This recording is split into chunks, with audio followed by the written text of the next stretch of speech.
The champagne cork hit my ceiling with enough force to leave a mark. I watched it bounce twice before rolling under the couch where I sat, frozen, still holding the phone that had just delivered the news that shattered 8 years into fragments.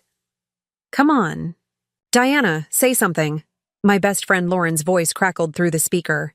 "I know this is hard, but you needed to know. Marcus is living with her. Has been for 3 weeks. 3 weeks." I counted backward in my mind. 3 weeks ago, Marcus had kissed me goodbye at this very door, his overnight bag slung over his shoulder, promising he just needed a little space to clear his head after our latest argument about wedding dates. I'd been so understanding, so patient, so catastrophically naive. "Who is she?" My voice came out steadier than I felt. Years of depositions and courtroom composure had trained me well. "Her name's Sienna Voss. Marcus brought her to that networking mixer at the Continental last Friday. Introduced her as his girlfriend. Diana, she was wearing your engagement ring." My left hand moved instinctively to my bare ring finger. He'd asked for it back 2 weeks ago. "Just temporarily," he'd said. "The setting's loose. I'm getting it fixed." Another lie in what I was beginning to realize was a tapestry of deception. "Tell me everything," I said, standing and walking to the window. Below, the Chicago streets gleamed with late September rain. Somewhere in this city, Marcus was building a new life with someone else using the pieces he'd stolen from mine. Lauren exhaled slowly. "She's young. Mid-20s, maybe. Designer everything. Clothes, bags, jewelry." Marcus was showing her off like a trophy. But here's the weird part. When people asked what she does, Marcus got this smug look and said, "Sienna earns her keep. Trust me, she's very good at what she does." Then he laughed like it was some private joke. Something cold settled in my stomach. I'd heard that laugh before. It was the same one he'd used 3 years ago when explaining how he'd restructured his consulting fees to minimize taxes. The same one when he'd convinced me to put his name on the deed to this condo for estate planning purposes. The same one 6 months ago when he'd finally gained access to my investment accounts as my fiancé and financial advisor. Before we begin our story today, I want to thank you for being here. If these stories resonate with you, consider subscribing. It's free and helps us grow this community of people reclaiming their power. Now let's continue. "Lauren, I need you to do something for me," I said, my lawyer's mind already shifting into investigative mode. "Find out everything you can about Sienna Voss, where she works, where she's from, anything public. Be discreet. Already on it. I'll text you what I find." After we hung up, I stood in the silence of the home I'd bought with my own money. The home Marcus had moved into 18 months ago. The home he'd apparently abandoned for a woman who earns her keep. The phrase gnawed at me.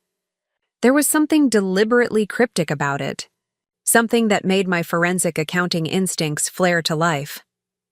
I'd spent 10 years building a career as a forensic accountant and financial crimes investigator.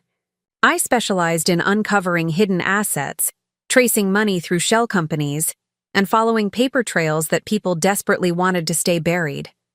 The irony that I'd missed what was happening in my own relationship wasn't lost on me. Love, apparently, was the world's most effective blind spot.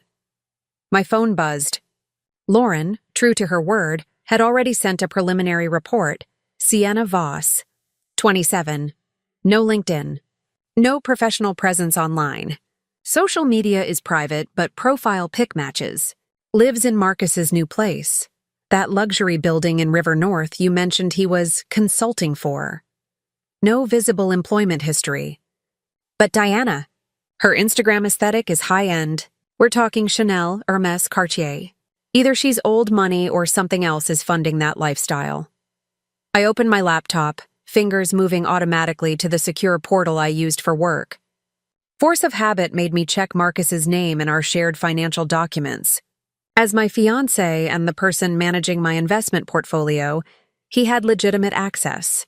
As someone I was now beginning to suspect of being a liar and possibly worse, that access suddenly felt dangerous. The accounts looked normal at first glance. Then I noticed the dates. Small transfers, consistently timed, always just under $10,000.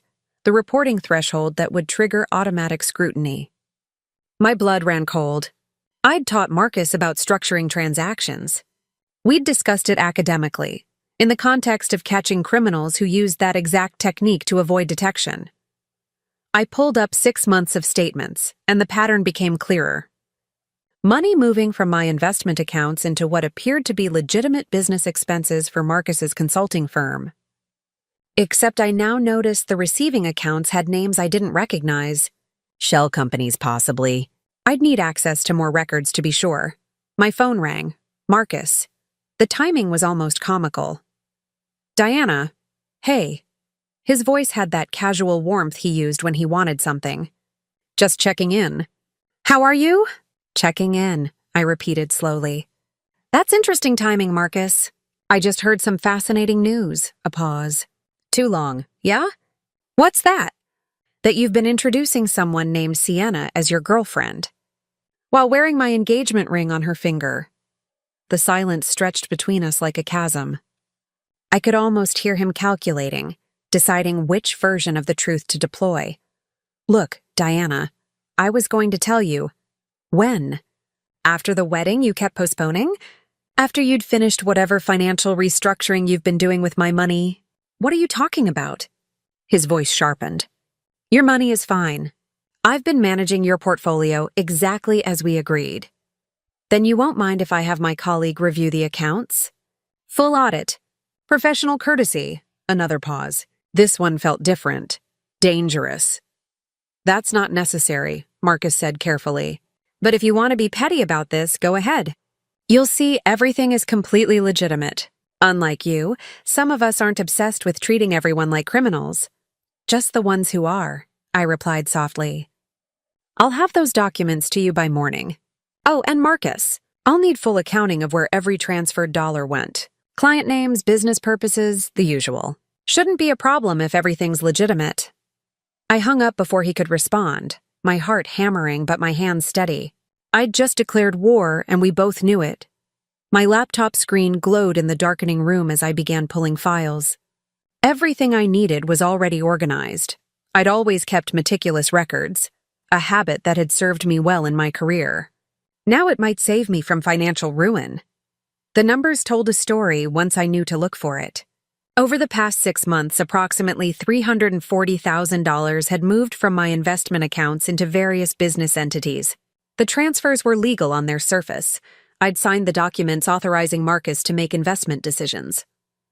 But the destinations were increasingly suspicious. I opened a new investigation file on my secure server, typing with the mechanical precision that always came when I shifted into work mode. Subject: Marcus Chen, Potential Financial Fraud Investigation. Connected party: Sienna Voss, red flags. Structured transactions, suspicious beneficiaries, undisclosed relationship changes. My phone lit up with a text from an unknown number. Stop asking questions. You don't want the answers. I stared at the message, then took a screenshot and added it to my evidence file. Someone was watching. Someone wanted me scared. They'd picked the wrong target. I spent the next 3 hours doing what I did best, following money. The trail Marcus had left was more sophisticated than I'd expected, but his fundamental mistake was thinking I wouldn't look. He'd created a network of 3 LLCs, each with legitimate-seeming business purposes. On paper, my money had been invested in real estate consulting ventures, technology startups, and a hospitality business. But when I dug deeper, using databases most people didn't know existed, the truth started emerging. The real estate consulting firm had no actual clients. The technology startup's address was a UPS store. The hospitality business was registered to a luxury apartment building in River North, Marcus's new building, the one where he was now living with Sienna Voss, who earned her keep. I pulled up property records for the building. It was owned by an LLC called Sapphire Residential Holdings. I traced the ownership chain backward through 3 more shell companies until I hit a name that made me stop cold. Sienna M. Voss, a 27-year-old woman with no visible employment, owned a multi-million-dollar luxury apartment building. Either she'd inherited serious wealth or something else was going on. Given Marcus's cryptic comments about her earning her keep, I had a sinking suspicion about which option was correct. I opened a new search window and began looking for tax records, business licenses, any paper trail that might explain Sienna's sudden affluence. What I found was more interesting for what wasn't there than what was. No tax returns in public databases, no business licenses, no professional certifications, but plenty of corporate filings, all within the last 3 years, all showing Sienna as an owner or officer of various LLCs. This was the pattern of someone hiding income. Someone who understood just enough about corporate structures to try to obscure the flow of money, but not enough to do it well. Or someone who had a financial advisor helping them structure things in ways that looked legitimate on the surface. A financial advisor like Marcus. My phone rang again. This time it was my colleague Richard from the firm where I consulted on financial crimes cases. We'd worked together on dozens of investigations, and he owed me more than a few favors. "Diana, got your message. You said you needed someone to look at personal accounts? That's unusual for you. I think my fiancé has been embezzling from me," I said bluntly, "and I think he might be helping someone else hide income. Possibly illegal income." Richard whistled low. "That's serious. Send me what you have. But Diana, if this is what you think it is, you need to be careful. People who hide money are usually hiding it for a reason." "I know. I'm building the file now. But Richard, I need one more thing. Can you run Sienna Voss through the federal databases? I want to know if she's ever been flagged, investigated, anything. That's pushing boundaries. Those searches leave footprints, I know. But something tells me time is a factor here. If Marcus knows I'm looking, he'll start covering tracks. Send me what you find." After we hung up, I returned to my screens. It was nearly midnight now, and I'd built a preliminary case that would make any prosecutor's heart sing. Marcus had systematically moved my money into ventures that either didn't exist or that ultimately benefited him and Sienna. The amounts were significant but not devastating. He'd been smart enough not to drain me completely, probably calculating that I wouldn't notice smaller, consistent transfers. What he hadn't calculated was that I was very, very good at my job. My email pinged. "Richard working fast. Diana, this is bad. Sienna Voss has been flagged in 2 federal investigations. One by the FBI for potential money laundering, one by the IRS for significant unreported income. Neither investigation went anywhere. Insufficient evidence, according to the notes." But here's the interesting part. Both investigations were opened within the last 18 months. Both were closed within weeks. That's unusual. Someone either got scared and cleaned up their act, or someone got help making things look legitimate on the surface. Someone like a financial advisor who knew exactly how investigators looked for evidence. I sat back in my chair, pieces clicking together in my mind. Marcus hadn't just left me for another woman. He'd become entangled in something potentially criminal, and he'd used my money to do it. The question was what, exactly, Sienna Voss did that generated enough income to buy apartment buildings, but also attracted federal attention. Earns her keep? Suddenly felt less like a joke and more like a confession. I pulled up Sienna's social media again, this time using a dummy account to browse her public posts from before she'd locked everything down. Photos of luxury travel, designer goods, always alone or with other women. No obvious employment.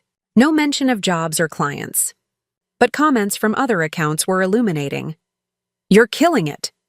Your clients must love you. Girl, you found the formula. Teaching us how it's done."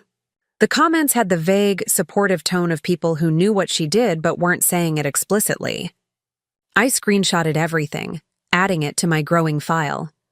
My phone buzzed with another text from the unknown number. "Last warning.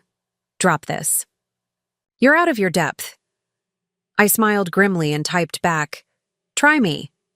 Then I blocked the number and made a copy of the entire conversation for my records. Threats were just evidence by another name. At 2 a.m., I finally closed my laptop. I'd built the skeleton of a case, but I needed more.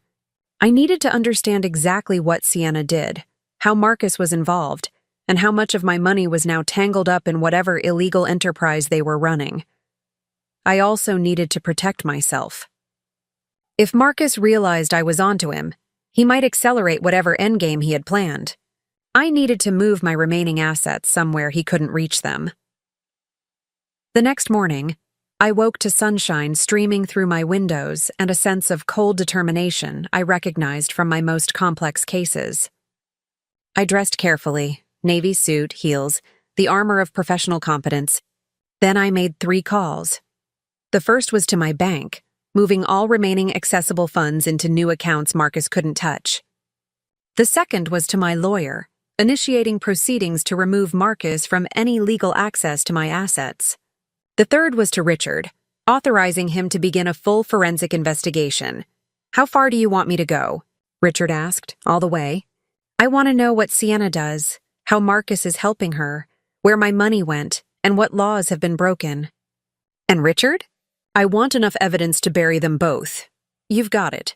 But Diana, be prepared for what we might find. Sometimes these things get ugly." "They already are ugly," I replied. "I just want them to be public too." I was at my office by 9, pulling up every database I had access to. My specialty was finding hidden money, and that's exactly what I intended to do. If Sienna was hiding income, there would be trails. Bank records, property transfers, corporate filings. Money always left footprints if you knew where to look. By noon, I'd identified 7 more LLCs connected to Sienna. Each one had Marcus listed as either a registered agent or financial officer. They'd built an entire network of shell companies, probably thinking they were being clever. But they'd made mistakes. They always did. The LLCs all shared certain characteristics. They were registered in Delaware, known for corporate privacy. They had minimal public information. And they all showed the same registered address, a law firm that specialized in helping clients maintain anonymity. This was the architecture of money laundering. Not sophisticated, but enough to fool casual inspection. The kind of structure someone would build if they were trying to legitimize illegitimate income. My office phone rang. My secretary's voice came through. "Diana, there's someone here to see you. She says it's urgent and personal. Her name is Sienna Voss." My heart rate spiked, but my voice stayed calm. "Give me 2 minutes, then send her in." I saved all my work to the encrypted server and closed everything on my screens. Then I arranged my expression into polite professional neutrality and waited. Sienna Voss was even younger in person than her photos suggested. She wore a cream Chanel suit that probably cost more than most people's monthly rent, and her jewelry was understated, but obviously expensive. She walked into my office with the confidence of someone who'd never been told no. "Ms. Reynolds," she said, not offering to shake hands. "I think we should talk." "I wasn't aware we had anything to discuss," I replied evenly. "You're sleeping with my fiancé and wearing my ring. That seems fairly straightforward." A flash of something, respect maybe, crossed her face. "Ex-fiancé. Marcus and I are together now." "But that's not why I'm here." "Then why are you here, Ms. Voss?" She sat down without being invited, crossing her legs with practiced elegance. "Because you've been digging into my business. My legitimate business, and I want you to stop." "Your legitimate business," I repeated. "The one that attracted FBI and IRS attention? That legitimate business?" Her expression tightened. "Those investigations went nowhere because there was nothing to find. I run consulting firms. I advise clients. Everything I do is legal and documented." "Then you won't mind if I continue looking," I said pleasantly. "After all, if everything is legitimate, what do you have to hide?" "I have a right to privacy. You're harassing me. I'm investigating what happened to my money. Money that my ex-fiancé, moved into business ventures that seem to benefit you. That's not harassment. That's due diligence." Sienna leaned forward, and for the first time I saw something dangerous in her eyes. "Diana, let me be very clear. You don't want to go down this road. There are things about Marcus you don't know. Things that would hurt you. Walk away now, and we can all move on with our lives. Is that a threat? It's advice. From someone who knows more about your precious Marcus than you ever did." I smiled, cold and professional. "Then I guess we'll find out together, won't we? Because I'm very good at uncovering things people want hidden. It's literally what I do for a living." Sienna stood abruptly. You're making a mistake. The only mistake I made was trusting Marcus. Everything else is just correction. She walked to the door, then paused. He told me you'd be difficult. I thought he was exaggerating. He was probably understating it, I replied. Tell Marcus I'm still waiting for those account records. Due diligence, you understand. After she left, I sat motionless for a full minute, replaying every word of the conversation. Sienna had come here to intimidate me, to scare me off the investigation, which meant there was definitely something to find. Something big enough to risk confronting me directly. I picked up my phone and called Richard. She just came to my office. Sienna Voss herself. That's bold. What did she say? That I'm making a mistake. That I should walk away. That there are things about Marcus I don't know. Classic intimidation tactics. Which means you're close to something. Diana, I've been running the corporate records all morning. Want to know what I found? Tell me. Sienna's companies have been filing tax returns. Very clean returns. Almost suspiciously clean. Every deduction perfectly legitimate. Every income source documented. Every number exactly where it should be. That sounds good for her. It would be, except the income sources are all from consulting contracts. Contracts with individuals, not businesses. And the payment amounts are just below reporting thresholds for service providers. Diana, these returns have Marcus's fingerprints all over them. He structured this. My mind raced.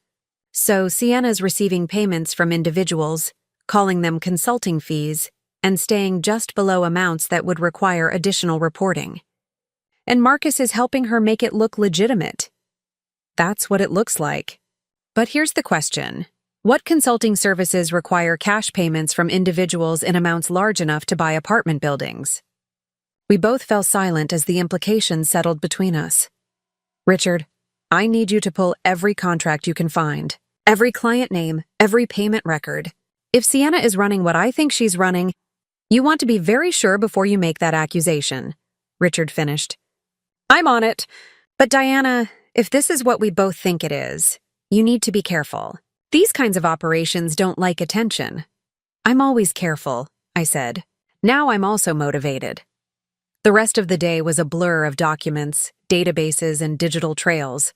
I worked the way I always did on major cases, systematically building a timeline of events, a network of connections, and a paper trail that would withstand scrutiny. By 6 p.m., the picture was becoming clearer and significantly more disturbing. Sienna Voss operated at least 7 LLCs, all providing vaguely defined consulting services. Each LLC had a different specialty, lifestyle consulting, personal advisory, services, executive coaching, but all shared the same business model, high-value contracts with individual clients, paid in cash or via methods that were difficult to trace. Marcus had helped structure all of it. His name appeared on corporate documents, tax filings, and bank accounts. He'd used his expertise to create something that looked legitimate enough to pass casual scrutiny but wouldn't withstand a serious investigation, and my money, approximately $340,000 of it, had been invested in these operations. Which meant if this all came crashing down, I was potentially complicit. That realization made me cold with fury. Marcus hadn't just betrayed me personally. He'd endangered me professionally. Everything I'd built, my reputation, my career, all of it was now at risk because of his greed and stupidity. My phone rang. A known number, but different from the ones that had been texting threats. Diana Reynolds. Ms. Reynolds, my name is Agent Sarah Chen with the IRS Criminal Investigation Division.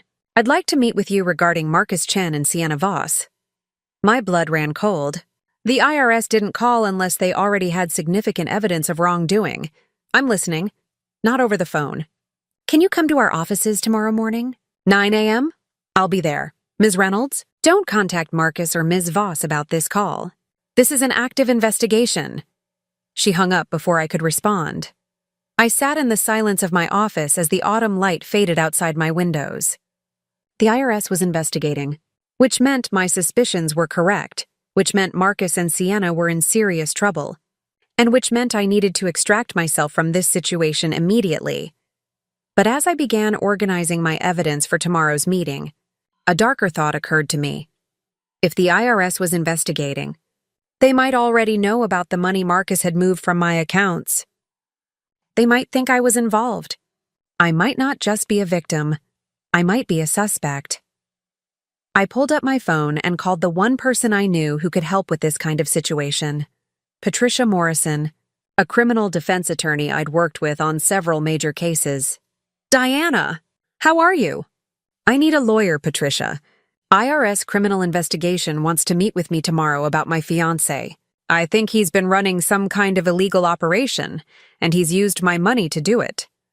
Patricia's tone shifted immediately to professional mode. Don't say another word. I'm coming to your office now. Don't talk to anyone, don't send any emails, don't make any calls. I'll be there in 20 minutes. While I waited, I stared at the files spread across my desk. Somewhere in this maze of documents was the full truth about what Marcus and Sienna had been doing. And somewhere in that truth was my way out of this nightmare. But first, I had to survive whatever tomorrow's meeting would bring. Patricia arrived exactly 20 minutes later, briefcase in hand and expression grim. I'd worked enough cases with her to know that look meant serious trouble. "Tell me everything," she said, closing my office door. "And I mean everything." I walked her through the entire situation. Marcus's deception, Sienna's appearance, the money transfers, my investigation findings, and finally the call from the IRS. Patricia listened without interrupting, taking notes in her precise handwriting. When I finished, she was silent for a long moment. "Diana, this is bad, but it's manageable if we act fast and smart. First question, did you knowingly participate in any illegal activity?" "No. I authorized Marcus to manage my investments, but I thought everything was legitimate." Second question, do you have documentation showing you were deceived? "I have emails, texts, and recorded conversations where Marcus specifically told me these were legitimate business investments. I have no communications suggesting I knew anything illegal was happening." "Good. Third question, why did you start investigating?" "I found out Marcus was cheating on me. The investigation into the money came after that." Patricia nodded, still writing. "That's your narrative, and it has the benefit of being true. You're a victim of romantic deception who discovered financial deception.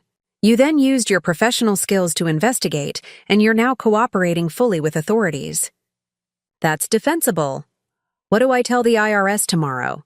You tell them the truth, all of it. You bring every piece of evidence you've gathered. You demonstrate that you're a victim, not a perpetrator. And Diana?" She looked up from her notes, expression serious. "You tell them everything you suspect about what Sienna's really doing. Because if you're right about that, the IRS is going to want your expertise. You think they'll want me to help build the case? I think they already know most of what you found. I think they've been watching Marcus and Sienna for a while. And I think they're giving you an opportunity to be on the right side of this investigation. Take it." We spent the next 2 hours going through every document I'd compiled, organizing it into a coherent narrative. Patricia was right, presented correctly. My investigation told the story of a wronged woman discovering her fiancé's crimes, not a co-conspirator trying to cover her tracks. By the time Patricia left, it was nearly midnight. I gathered all my evidence into a secure case and finally allowed myself to go home. The condo felt different now. Every piece of furniture Marcus had chosen, every photo on the walls, every shared memory felt tainted by the knowledge of his betrayal. Tomorrow I would face federal investigators. Tomorrow I would begin the process of untangling my life from Marcus's lies. But tonight, in the quiet darkness of my home, I let myself feel the full weight of what had been lost. Not just Marcus. I was beginning to realize I was better off without him. But the innocence of trust, the belief that the people we love deserve that trust, that was the real crime. Not the money, not the lies, but the theft of my ability to trust my own judgment. My phone lit up with one final text from the unknown number. "You were warned. Now you'll pay the price." I screenshotted it, added it to my evidence file, and turned off my phone. Let them threaten. Tomorrow I would walk into that IRS office and I would burn Marcus's and Sienna's criminal enterprise to the ground. And if they thought they could intimidate me into silence, they had severely underestimated the wrong woman. The IRS building loomed gray and imposing in the early morning light. I walked through security with Patricia beside me, both of us carrying briefcases full of evidence that would destroy Marcus's life. I should have felt guilty. Instead, I felt nothing but cold determination. Agent Sarah Chen met us in a sterile conference room on the 4th floor. She was younger than I expected, maybe 40, with sharp eyes that missed nothing. 2 other agents sat with her, one introduced as Agent Brooks from Financial Crimes, the other as Agent Martinez from the FBI. Ms. Reynolds, thank you for coming in, Agent Chen began, sliding a Miranda rights form across the table. Before we begin, I need you to understand you're not under arrest. You're here voluntarily, but I need to inform you of your rights. Patricia squeezed my hand under the table as I read and signed the form.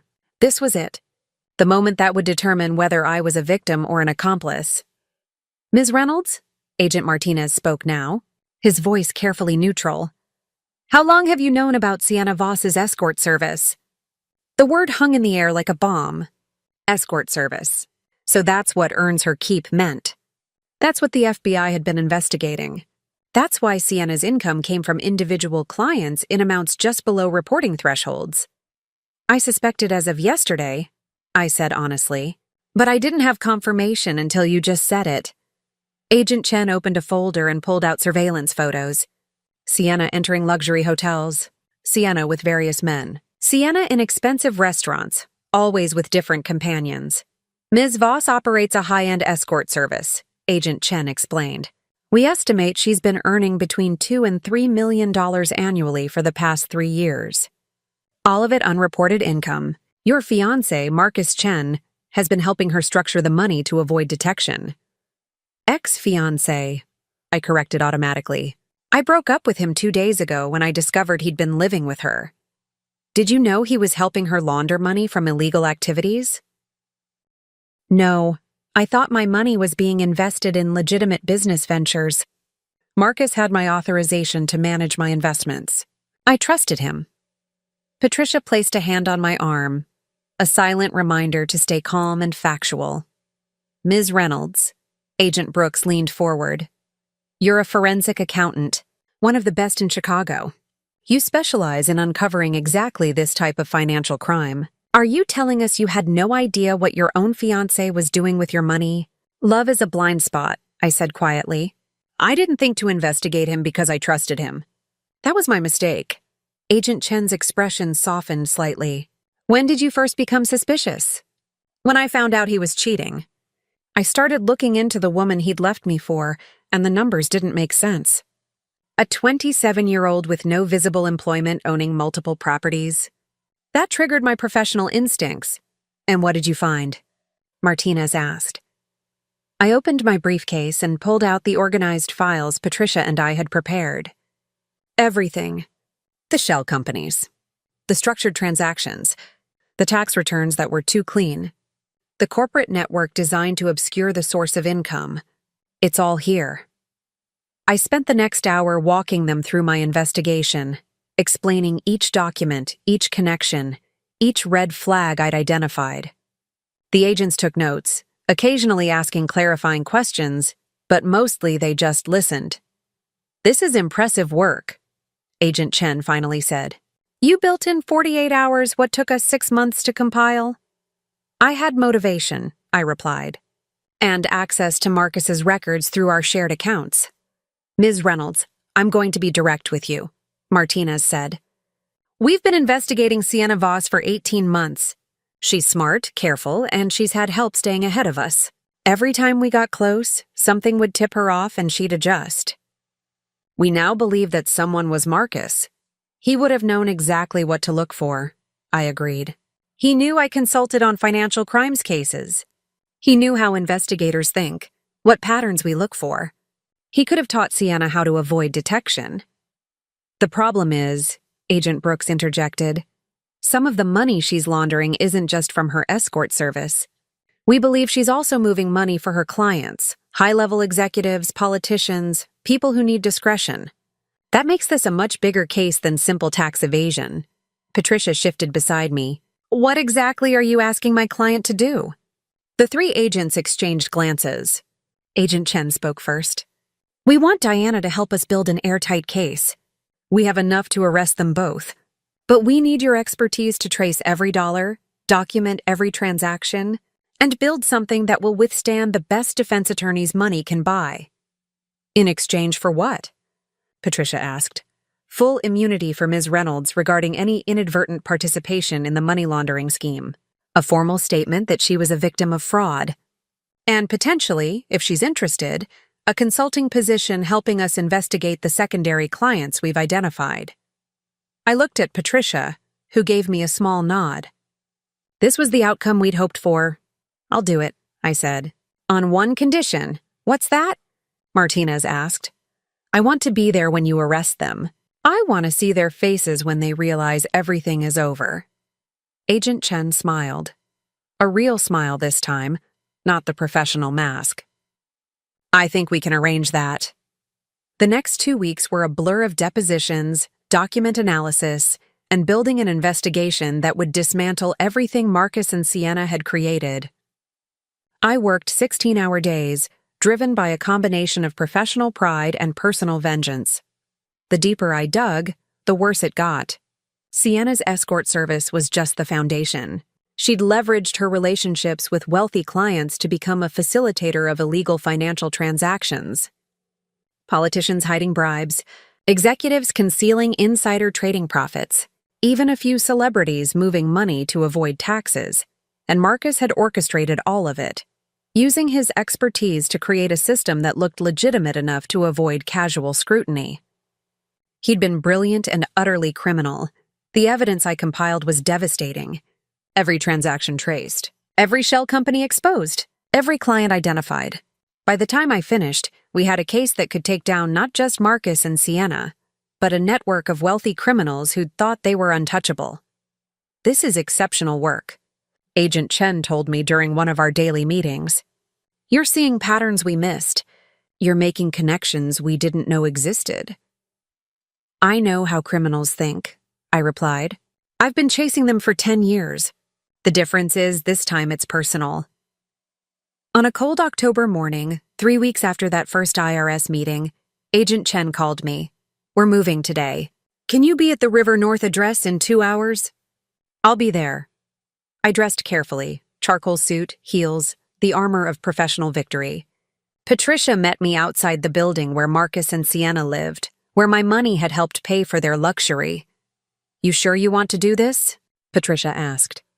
You don't have to watch. Yes, I do. We stood across the street as federal agents in tactical gear assembled. Agent Chen approached with bulletproof vests for both of us. In case anything goes wrong, she explained, though we don't expect resistance. At precisely 9 a.m., the team moved. Agents flooded into the building, disappearing into elevators and stairwells. Patricia and I followed Agent Chen to the 17th floor, where Marcus's apartment door stood open. Agents already inside. I stepped through the doorway into a space that was everything my home wasn't. Sterile, modern, expensive but cold. Marcus stood in the living room in a bathrobe, hands already cuffed behind his back, his face a mask of shock. Then he saw me. Diana? What are you did this? I did my job, I replied calmly. I followed the money. You made it easy, actually. You were so confident I'd never look. Sienna emerged from the bedroom, agents flanking her. She was in yoga pants and a tank top, her hair in a messy bun, looking nothing like the polished woman who'd come to my office. When she saw me, her expression twisted with rage. You bitch! You don't know what you've done! I know exactly what I've done, I said. I've exposed a money laundering operation, documented systematic tax fraud, and provided evidence of a criminal enterprise. That's what I do for a living. Agent Chen stepped forward with the formal arrest warrant. Marcus Chen, you're under arrest for money laundering, tax evasion, wire fraud, and conspiracy.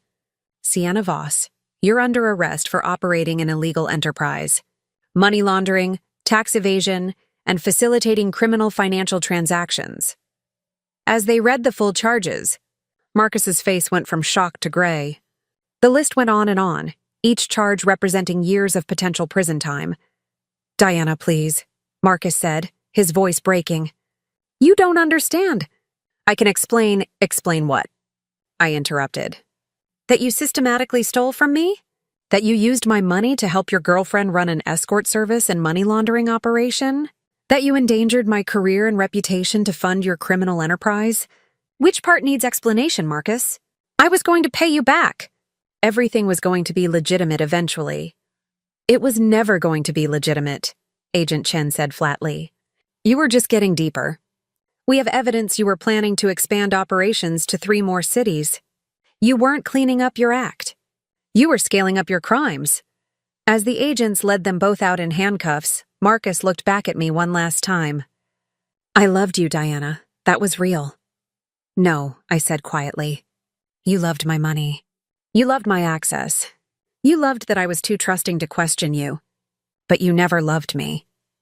The door closed behind them, and I stood in the silent apartment surrounded by evidence of the life they'd built with my money. Patricia put a hand on my shoulder. "How do you feel?" "Empty," I admitted. "But satisfied." Agent Martinez approached with a tablet. "Ms. Reynolds, we need you to do a walkthrough and identify anything purchased with funds traced to your accounts. For asset recovery purposes." I spent the next hour cataloging everything: furniture, art, electronics, even the espresso machine in the kitchen. Approximately $180,000 worth of items purchased with money Marcus had stolen from me. I tagged it all for seizure. In the bedroom, I found my engagement ring in a jewelry box on the dresser. I held it up to the light, remembering the day Marcus had proposed on a beach in Maui. How happy I'd been. How certain I'd been about our future. "Do you want that back?" Agent Chen asked. "No," I said, placing it back in the box. "It's evidence now. Let it help convict them." Back at the IRS offices, I signed the final documents formalizing my cooperation and immunity. Patricia reviewed everything with her meticulous attention to detail before nodding her approval. "You're clear," she said. "Legally, financially, professionally. You're a victim and a cooperating witness. Your reputation is intact. What happens now?" I asked Agent Chen. "Now we process the arrests, begin asset seizure, and start building the prosecution's case. With your evidence, we estimate Marcus will face 15 to 20 years. Sienna, possibly 25 to 30 given the scope of her operation. And the secondary clients you helped us identify?" She smiled grimly. "That's going to keep us busy for years." "I meant what happens to me. That's up to you. You're an incredible investigator, Diana. We'd love to have you consult on similar cases. The pay is excellent, and the work is meaningful." I considered it. Part of me wanted nothing more than to return to my normal life, to forget this nightmare had ever happened. But another part, the part that had built my entire career on exposing financial crimes, was energized by the scope of what we'd uncovered. "Send me the contract," I said. "I'll review it. There's one more thing," Agent Martinez added. "We recovered approximately $340,000 in seized assets directly traceable to your accounts. You'll get that back once the criminal proceedings are finalized. Plus interest. How long will that take? 6 months, maybe a year. But it's coming back to you. We made sure of it." I left the federal building as the sun was setting over Chicago, painting the sky in shades of orange and purple. Patricia walked me to my car, her expression contemplative. "You did good, Diana. You took something awful and turned it into justice." "I took something personal and made it professional," I corrected. "That's what I do best. What will you do now?" "Go home, pour a very large glass of wine. Maybe burn everything in my apartment that reminds me of Marcus," Patricia laughed. "Therapeutic arson. I approve. But when I got home, I didn't burn anything. Instead, I sat on my couch with that glass of wine and pulled up the news on my laptop. The arrests were already making headlines. High-end escort service busted in major money laundering sting. Federal agents arrest 2 in multi-million-dollar tax fraud scheme. Chicago financial advisor allegedly helped launder illegal funds. Marcus's photo was everywhere, his professional headshot from his consulting firm website, now forever associated with criminal enterprise. Sienna's photos showed her being led from the building in handcuffs, her perfect facade finally broken. My phone rang. Lauren. Diana. Oh my God, I just saw the news. That's Marcus. And that woman from the mixer. I know. You did this? You got them arrested? I helped federal investigators build their case. I provided evidence and expertise. That's the most badass thing I've ever heard. Are you okay? I'm getting there. We talked for an hour, Lauren demanding every detail I could legally share. By the time we hung up, I felt lighter somehow. The secret was out. The truth was public. And I had survived. Over the next few weeks, the case exploded beyond anything I'd anticipated. Marcus and Sienna both tried to negotiate plea deals, but the evidence was so overwhelming that prosecutors refused to budge. The secondary clients I'd helped identify began falling like dominoes. A state senator resigned. A CEO was fired. A celebrity went into hiding. I testified before a grand jury, walking them through the financial schemes with the clarity and precision that had made me successful in my career. The jurors listened with rapt attention, and when I finished, the lead prosecutor thanked me personally. "You're going to put a lot of bad people in prison," he said. "That's good work." Marcus's trial came first. I attended every day, sitting in the public gallery and watching as prosecutors dismantled his defense using the evidence I'd provided. His lawyers tried to argue he'd been manipulated by Sienna, that he'd been coerced, that he'd never intended to commit crimes. But the paper trail I'd documented told a different story. Marcus had been the architect. He'd designed the system. He'd taught Sienna how to hide money. He'd actively recruited her clients into the money laundering scheme. He wasn't a victim. He was the mastermind. The jury took 4 hours to convict him on all counts. Sienna's trial was more dramatic. Her defense tried to paint her as a woman forced into sex work, exploited by powerful men, just trying to survive. But the evidence of her luxury lifestyle, her sophisticated business operation, and her willing participation in criminal enterprises destroyed that narrative. She got 32 years. Marcus got 24. By the time both trials concluded, it was spring. The city had thawed from winter's grip, and I stood outside the courthouse watching them load Marcus into a prison transport van. He saw me through the window. Our eyes met for just a moment. Then the van pulled away, taking him to begin his sentence. "How does it feel?" Agent Chen had come to stand beside me. "Like closing a case," I said. "Like justice. You know the offer still stands. We'd love to have you consulting full-time on these types of investigations." I thought about it, about the satisfaction of uncovering financial crimes, about using my skills to put criminals in prison, about turning my personal nightmare into a professional calling. "Send me the paperwork," I said. "Let's make it official." 6 months later, I stood in the same federal building where this had all begun, but this time I was being sworn in as an official consultant to the Financial Crimes Division. My specialty, uncovering hidden assets and money laundering schemes.